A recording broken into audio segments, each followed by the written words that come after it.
Mkurugenzi, in 2013, two Chinese businessmen waliingia into some squabbles. Hiyo kukosana yao mazee ilifanya one of them akajiita meeting akajiambia mtu hivyo ndio ameamua tuishi, atafurahia.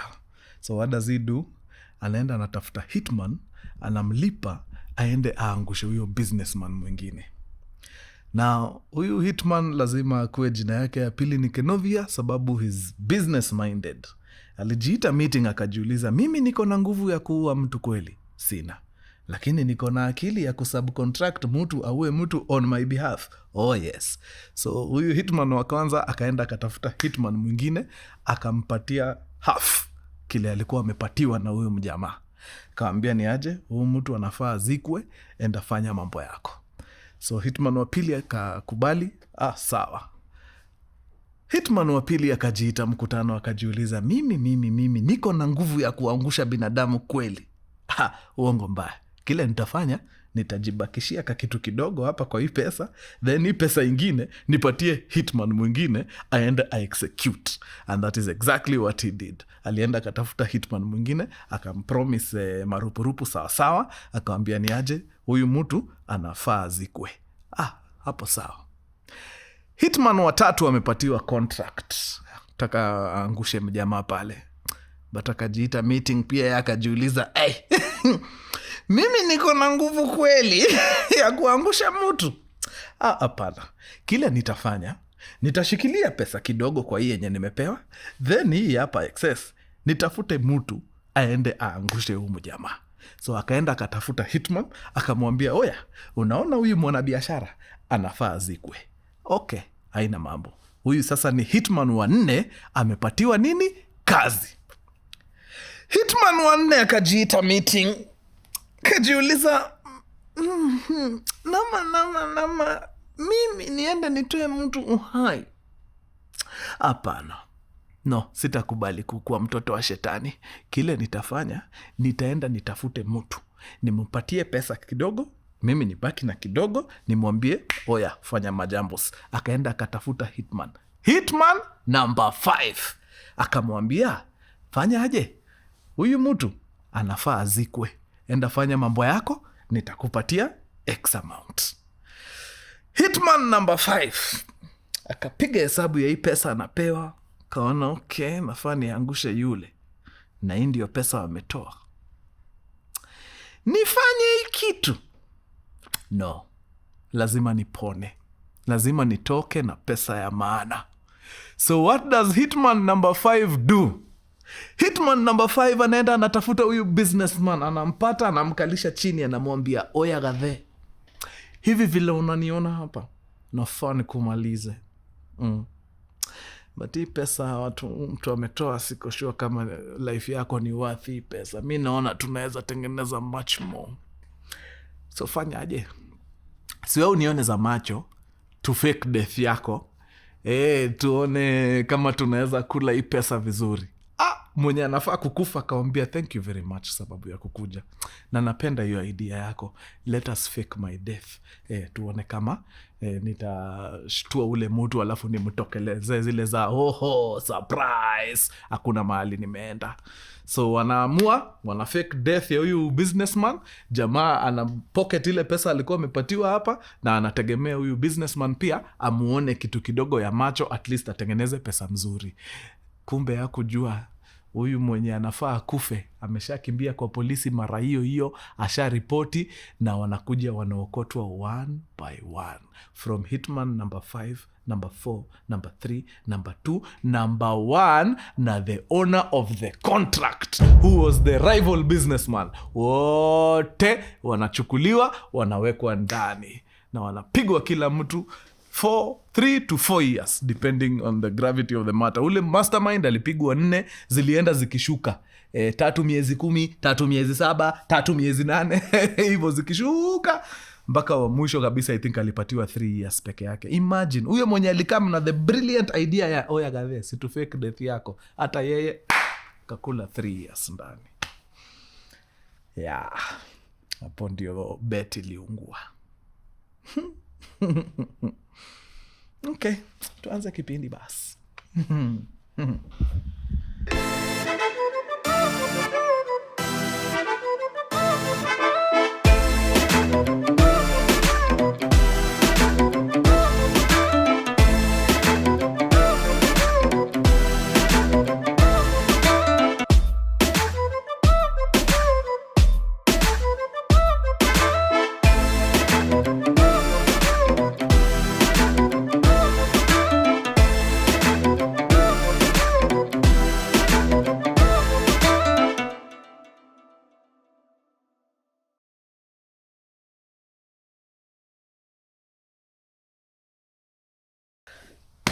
Mkurugenzi.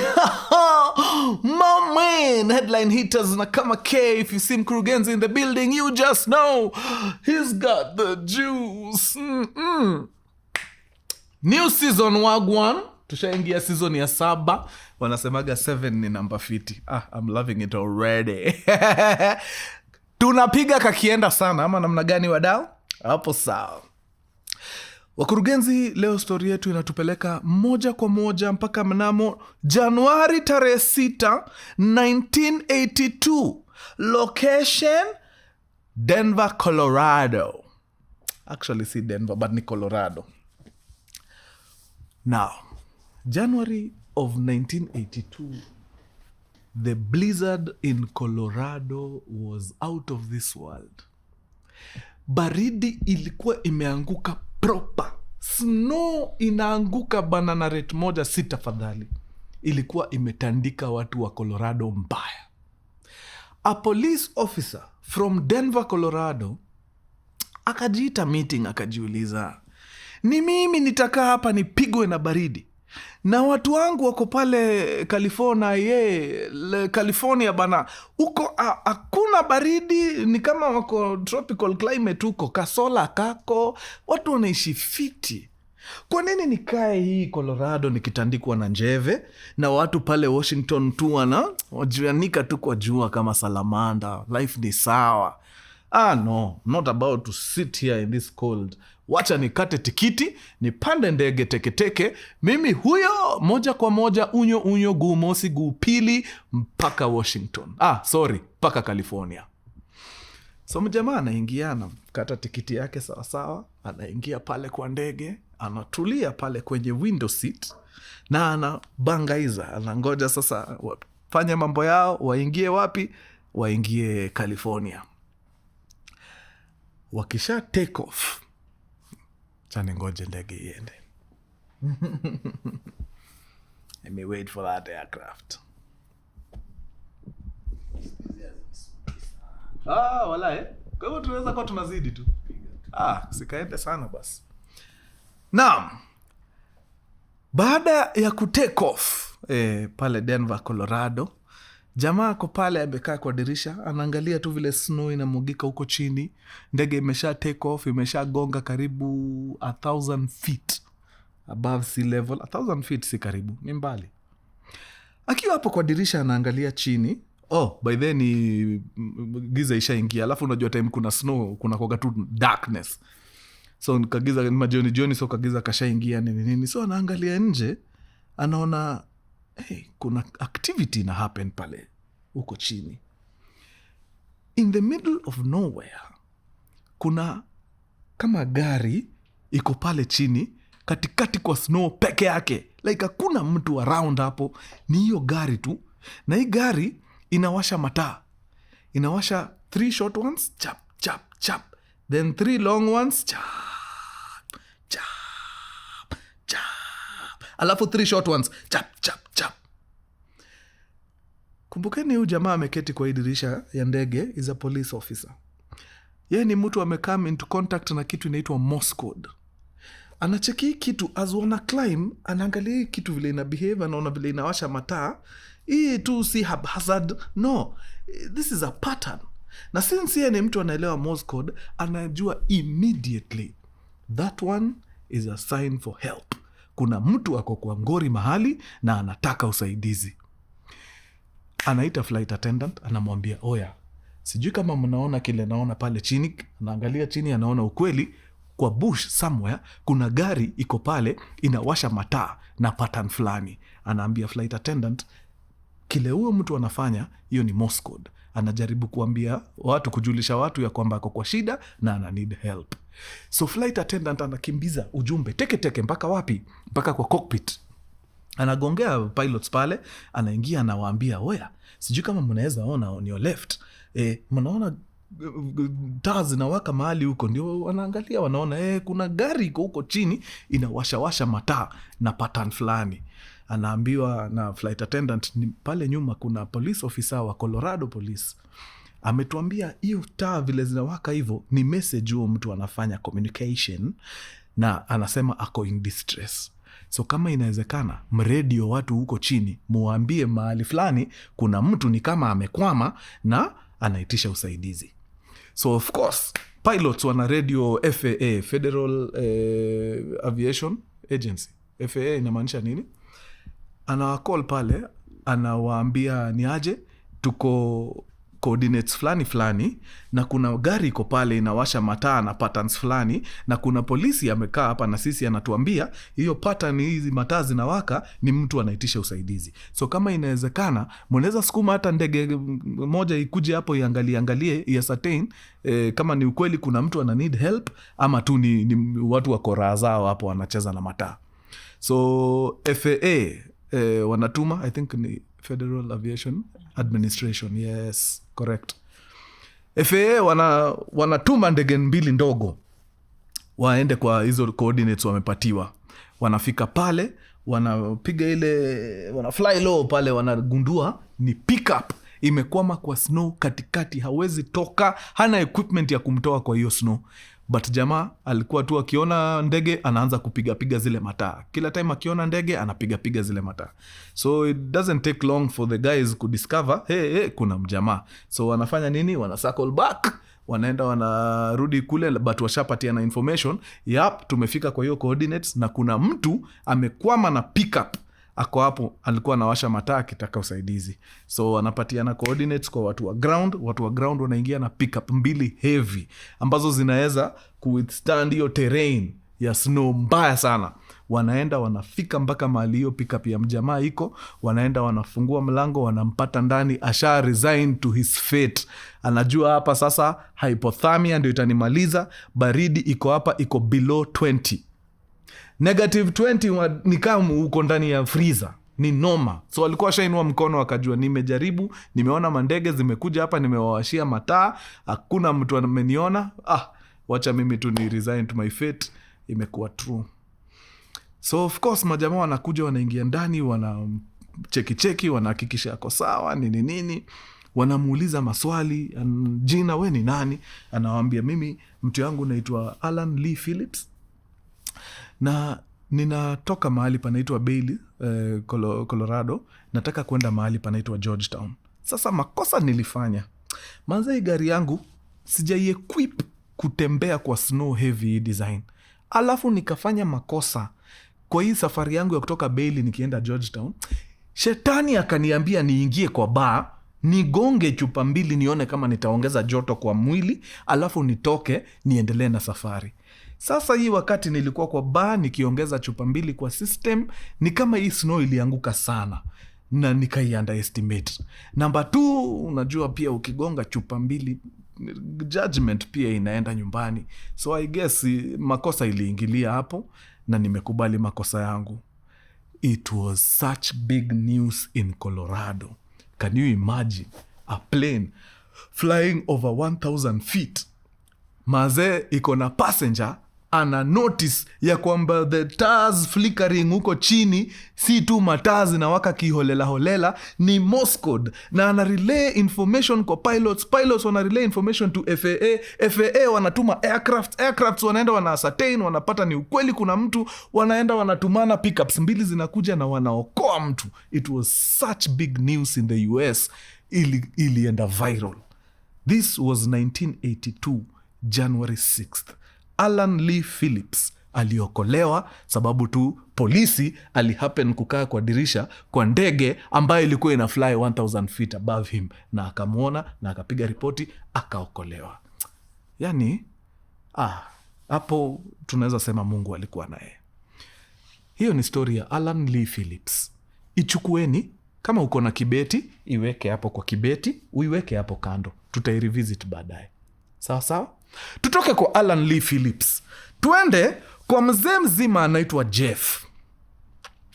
Now, in a very small town still in Colorado, mzee mzima Jeff amepigiwa simu na nani? Na mkewe anaitwa Barbara, msichana mdogo sana, barely in her 20s. Barbara anamwambia leo job imeshika. Leo job ni noma, so naona nikichelewa. Na kawedha pia kanakaa vile kanataka, baridi na watandika huko proper, snow inaanguka proper. but wewe usitie shaka, nikimaliza shift yangu najua siwezi kosa ndai ya kunifikisha mtaa. Mzee mzima Jeff anaona iko sawa. Hii si mara ya kwanza wife wake anachelewa mtaa. Wife wake amekuwa akichelewa mtaa kila time, na akichelewa juu kazi imekuwa mob, aezagi kosa design ya kufika huko. The town is so small such that everybody knows everyone. Like nikikwama mahali kwa barabara nione pickup fulani inakuja, najua huyu ni nani, wacha ni muombe lift anifikishe karibu na mtaa niingie. So that's exactly what the wife Barbara aliambia the husband Jeff, don't worry, don't wait up, I'll be late, but usijali nitafika, I'll just hitch a ride ni come home. Sawa. Jeff kusikia hivyo na weather imeharibika huko, akajembea ni sawa, acha nichukue hata fursa hii niingie kwa kitanda sababu baridi imenitandika proper. Jeff anaingia usingizi, analala akijua by at least saa 5 midnight si wife wake Barbara atakuwa amerudi, na ana bleki kabisa. Jeff anakuja kushtuka mida ya saa 8 saa 9 asubuhi. Ndio anaamka anashindwa, wait, by the way Barbara alikam. Anacheki kando ya kitanda, anagundua ako peke yake. Kitanda bado ni baridi kama panga imelala nje. Hii ni experience Salimo peke yake anaweza jua. Anadiscover, wait, mtu wangu ni kama hakurudi. Rada ni gani? So ana call mahali mrembo anafanya kazi. Kuna mtu wako huko, anachukua simu, anawambia ni aje, oya, naitwa Jeff, Barbara employee wako ni wife wangu. Alikuwa ameniambia atachelewa kidogo, lakini naona mazee saa 9 ndio imefika, Barbara hajaingia. Kwani leo kazi ilikuwa kibao aje? The other side bana, jamaa anashindwa, wait, what do you mean Barbara hajafika? Barbara alitoka hapa hata before midnight. Ama mlihama, mnaishi mbali aje? Hapana, si tuko pale pale. Anafaa kuwa shafika. Hii si ni distance ya kitu kama 20 minutes anafaa kwa mtaa. Na kaa alitoka before midnight, sioni mbona kwa hajafika mtaa na by saa 9 asubuhi. So of course mzee akapanic. Akaamka hiyo usiku, akatoka nje, akaingia kwa gari yake teke, akaenda kwa police station. Akaenda kwa polisi, akaripota, akasema ni aje, tumeongea na wife wangu jana jioni, akaniambia atachelewa. But akichelewa uaga najua by midnight latest uaga shafika mtaa. Bana sasa unaona karibu saa 10 inaelekea, mdema hajatokea. Mazee nataka tu kujua kama umesikia anything, kitu yoyote, juu pale job kwao nimepiga hayuko. So makarawa akamwambia, so ni amepotea, ulikuwa unamo expect by midnight. Sasa ni kama so ni only 3 hours amepotea. Hiyo bado ni mapema. Si uaga tunachukulia vitu serious ikianza kugonga ka 72 hours na mtu hajaonekana. Hapo sasa inaweza kuwa. So makarawa hata ku record hiyo. 3 hours sasa weenda utulie. Wacha tuone by kesho kama atakuwa amekam. Kama atakuwa amepatikana itakuwa sawa. Sasa tunaweza anza kushughulikia hii mata. So mzee mzima Jeff anarudi home, but akona wasiwasi mbaya. It's so unlike his wife kukosa kurudi mtaa. Hii ni tarehe 7 Januari 1982. Tarehe 7 anapata ripoti kuwa kuna belongings zimepatikana mahali. Hizo belongings ni I think driver's license. Imepatikana mahali, na hiyo driver's license ni ya nani? Ni ya wife wake. So anatoka teke, anapata mpaka polisi washajulishwa hii story yote. Kuna belongings zimepatikana pale, among the belongings kuna nini? Driver's license. So anatoka aende huko mahali vitu zimepatikana. Si of course wanaenda huko, wanakutana mpaka na maofisa wanamwambia, Gatheo manze, tumepata hii ripoti na tumekam tukaascertain ni vitu za wife wako. As at now sitakudanganya, wewe ndio our main suspect. Juu tumejaribu kuangalia ni nani mwingine anaweza kuwa na motive ya kuua wife wako, wala hakuna. So utakubali tu tuingie na wewe stage tukuulize maswali juu tunaweza taka kujua. So of course kitu inapata jamaa off bana, nimepoteza wife alafu unataka kuniambia mimi ndio suspect. Mbona? Sharp teke police station. Kakalishwa chini, maswali zikaanza. Ulikuwa wapi wewe jana usiku? Akasema manze, hata nilikam nikaripoti, mimi nilikuwa mtaa nimelala. Kuna mtu mwingine anaweza ascertain the fact that ulikuwa home umelala. Akamwambia sinaishi peke yangu. Sasa nani mwingine? Hakuna mtu mwingine tunakaga naye kwa hiyo keja, so hakuna mtu mwingine anaweza ascertain kweli nilikuwa kwa keja. Mimi ndio nawaambia nilikuwa nimelala jana. Hata wife wangu akinipigia nilikuwa home, na vile aliniambia atachelewa, mimi nikaenda usingizi. Wai makara akamwambia, Sabra, unaona una alibi wako ni wife wako, na sasa unaona wife wako hayuko. Unaona mbona hii kesi yetu inaanza kukua ngumu sana Gathe? Kuna any reason ambayo inafanya utake wife wako aende? Kabisa hakuna. No reason at all. Hauna idea huyu wife wako maze jamaa mpaka ana jam. Anashindwa maze mnaniambia nini hizi? Ni nonsense. So wana revisit zile vitu wameenda wakapata huko kwa location. Si kulikuwa na ile driver's license ya wife wake Barbara. Apart from that, kulikuwa na vitu fulani hapo. Kuna kifunguo imepatikana hapo. Kuna gloves. Hizi gloves ni za mtu alikuwa anajikinga baridi. But hizi gloves wanaziscrutinize kidesign, wanapata ziko na nini? Traces of blood. Apart from hiyo, a few meters from mali walipata hizi ma driving license na hizo gloves nini, wanapata kifunguo. Hii kifunguo iko na kakitu hapa, ni kitu inatumika kama keyholder, lakini I think ilikuwa sharp kiasi. Na inakaa ni kama ilidunga mtu. Kuna traces za blood kidogo, wanachukua hizo wanaweka, ni evidence. Apart from hizo vitu zote, there's an orange sock. One. Sio pair. One. Just one sock like this. So wanashangaa kwa nini Barbara alikuwa one sock ndio imepatikana. Hiyo sock ingine imeenda wapi? But wana dismiss hiyo juu the husband Jeff anasema in fact hiyo sock mimi sijui. Hakuwa na sock ya orange yeye. Yeah, so I don't think it's hers. Kama mlipata I don't know. Hiyo si yake. Okay, sawa. So wanapiga investigation hapo nini, bado wanakwama na Jeff mazee ndio anakaa ko shake no ifu wake ameenda nini, lakini hakuna mse mwingine anaweza place Jeff anywhere. Like tunatakata tu mse mmoja tu wa kuwa certain ni ukweli Jeff on the night of the murder alikuwa kwa hao, but hakuna. So Jeff aliend up kukuwa suspect for very long. Now turudi tu bado kwa tarehe 7, tusitoke hapo. Tarehe 7 another young lady barely in her 20s anaitwa Annette winds up missing. Familia ya Annette mazee wana panic deadly. Wanaenda wanapiga ripoti. Ni ajejo mdemu wetu after atoke job mazee ya kufika mtaa. Makara wanapiga investigation. Huwaga anakuja aje mtaa ya drive ni hapana, hii town yetu huwaga ndogo sana, need tu kufika place fulani una hitchhike. Huku tunajuana si wote. So usually you hitchhike na mpaka mtaa, but for some reason dem mazee hajaonekana hajafika mtaa tangu jana. So mazee wase wanawambia sasa unacheki hii snow vile imeanguka, hii snow imeanguka noma. Sahi kumpata ni blanda. Juu ni deadly. Kama ako place remote kama mali tulipata wife wa Jeff, kumget sahi itakuwa ni tricky. But wakajaribu kupiga rescue huko nini, I mean search huko nini, nothing. Hakuna kitu walipata. Ilikuwa ni noma sana. Weather haikuwa conducive. It was just chaotic out there. Let me tell you, kesi ya the first lady Barbara ilitulia hivyo 6 months zikaisha. Hakukuwa na any leads, nothing.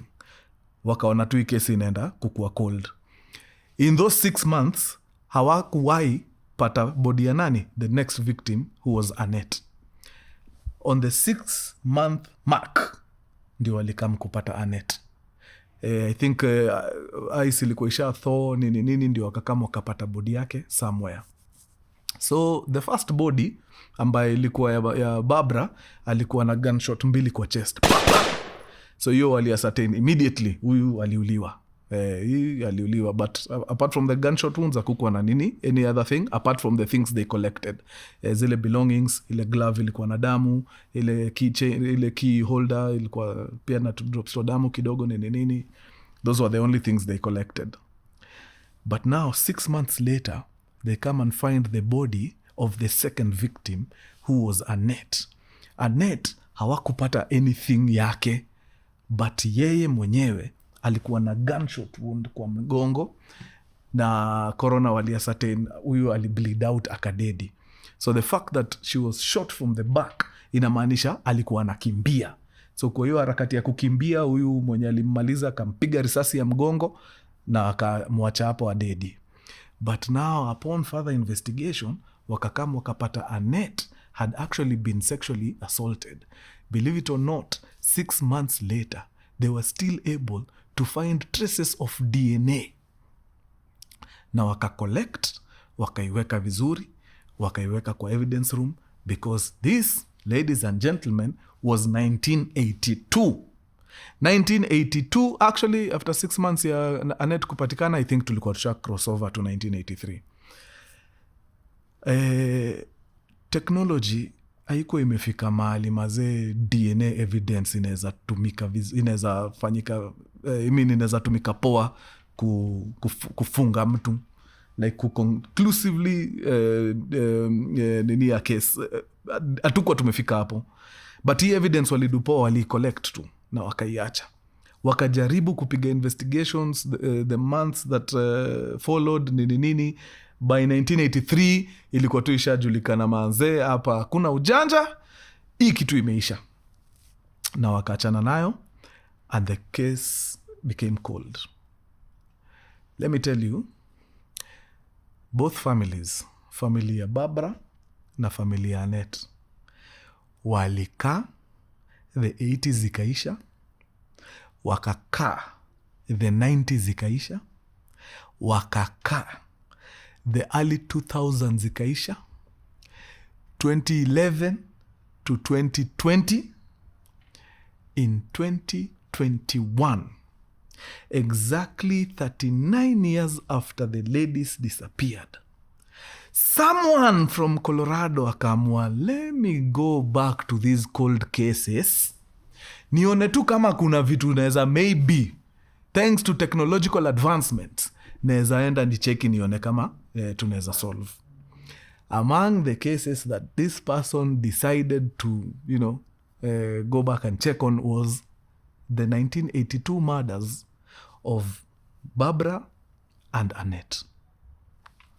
Now, back in 1982, this is a very crucial piece of information nilisahau kusema. In 1983, when they were finding Nani after 6 months, the second victim, walienda wakapata another orange sock. Kumbukeni 6 months before walipata socks ya orange moja kwa nani? Barbara. So hapa mahali Annette pia alikuwa ameanguka, kulikuwa na sock ingine iko peke yake. So hiyo ndio ikafanya hawa watu wakabilivia kwamba whoever killed this one was also responsible for this other person's death. Sababu hizi sock hakuna family wanajua ni za nani. Both families walikam wakadai hakuna mtu, hakuna sock ya orange the victims walikuwa na own. So hiyo lazima ilikuwa ni ya victim. So pia hizo zikachukuliwa, zikawekwa evidence. So now in 2021 somebody reopens that case. Hiyo so kisi kwanza wanapima DNA. Sahi technology iko on point mbaya. Wanaenda wanapima hizo sokisi, wanaenda wanapima the gloves ambazo Barbara, the first victim, alikuwa nazo. Gloves ilikuwa na blood stains. Wanaenda wanapima hiyo, wanaenda wanapima ile key holder ambayo ilikuwa na kakitu pale kashap. Wanaenda wanapima hiyo sababu ilikuwa na traces of blood nini. Turns out that the evidence that was collected in all those items belonged to the exact same person. Hiyo kesi sasa makara wanajiambia huyu husband wa huyu msichana anaitwa Jeff, kama ametuponyoka almost 4 decades, hana bahati. Nakwambia siku yake imefika. Wanaenda wanatest hizo vitu zote, wana get DNA evidence kutoka kwa hizo vizuri, wanapiga nini yote na wanaitest against Jeff. Wanakuja wanapata Jeff is not the killer. after 39 years ya mtu mazee mumespread rumors huko kote mkisema huyu jamaa ndio suspect wetu, like hawakuficha, walisema Jeff is our main suspect. So mazee mjamaa aliishingi tu na hiyo. Kuna hizo rumors tu zo go around, huyu Jeff kuna possibility anaweza kuwa aliua wife wake na dem fulani hapo for 39 years. Turns out he was not responsible. Mungu ni nani? Wanakuja wanapata a perfect match for the DNA collected. Can you guess whose blood it was? Nice. Mnakumbuka ile handbag mulieka jamaa anaitwa Alan? Hebu fungueni handbag mtoe Alan Lee Phillips, a guy who was stuck in the middle of a blizzard, akaseviwa na aircraft ilikuwa inaenda shughuli zake. Polisi akamuona, akapiga ripoti, akasema kuna mtu amekwama pale chini. Alan Lee Phillips aliokolewa kutoka kwa blizzard akitoka shughuli ya kuua wasichana wangapi? 2. Alienda akapata mrembo anaitwa Barbara, akihitchhike. Akaingiza Barbara kwa gari. Barbara hakufika nyumbani sababu Alan Lee Phillips alimuingiza vichakani, despite Barbara's attempts za kumuomba, tafadhali usinifanye mbaya, usinini. Alan alitoa bunduki akapiga Barbara risasi 2 za kifua. Akaenda akadispose hiyo body huko vichakani, akaingia kwa pickup truck yake na akaanza kuelekea nyumbani. Akielekea nyumbani, ni nani ametoka kazini anatafuta ride ya kuenda mtaa? You guessed right, Annette ametoka job, ako kwa barabara anangoja kuhitchhike. Anapatana na mzee mzima Alan Lee Phillips akitoka kudispose body ya nani? Ya Barbara. Anasimamishwa, anasimama. Annette anaingia ndani again. Jamaa anaenda assault sexually na mrembo Annette anapata nafasi kidogo, like a slight chance. Anaamka akivuta nguo zake mbio mbio, anatoka mbio kwa kichaka. Nani anachukua bunduki, Alan aim vizuri, anamtandika squarely kwa mgongo. As mrembo akikimbia akijaribu kuadjust nguo. Ndio kwa maana alipatikana akiwa bado nguo hazijaingia vizuri na akona risasi wapi? Akona risasi kwa mgongo. After 39 long years, mkono wa sheria ulikuja ukapata mzee mzima Alan Lee Phillips. So you can imagine the shock, because Americans remembered this is the guy who made headlines after maze kuokolewa kwa blizzard akiwa almost frozen to death. Turns out kumbe tuliokoa jangili, hata tungemwacha tu nini nature ifanye kazi yake. So he news ina travel very fast. It reaches the Colorado police officer mwenye alikuwa amekaa kwa dirisha, akanotice, akapatia na hii ripoti. Like hiyo news imefanya huo mzae jo asikie mbaya. Yani I imagine mazea ni vile alikuwa amejitolea kuokolea mtu, kumbe mtu ni mtu bure hiyo design. So of course kesi ikafunguliwa upya. Lee akakuwa arrested, Alan Lee Phillips kapelekwa ndani, wakasikiza ushahidi yote nini kila kitu. Bana, it was proven beyond reasonable doubt he was the killer, so akatupwa ndani for life. God alikuwa na plans zake. 6 months after Alan aingie ndani, by the time Alan was committing the crime he was 31. Amekuja kushikwa akiwa 60. No, 70. 39 years later. Mazee anakaa ndani 6 months and anaaga dunia. I think alikuwa na complications due to old age or something. Yeah, so he passed after 6 months in prison. But haidhuru, familia zote mbili walisema ni sawa, at least wamepata closure na amepanishiwa for his bad deeds. But mazee, it took too long, close to 40 years mazee, for hiyo kesi kufungwa. Yeah, very strange story hapo ya mzee mzima Alan Lee Phillips. But after almost 4 decades justice was served. Bas, na tunafungia story hapo wadau. Kama kaa watu onane wiki ijayo. Kama kuna watu watujui, makosa ni yako. Hakikisha wanatujua, au sio wadau? Imekuwa true sana na watambua deadly. Adios muchachos, peace, thank you.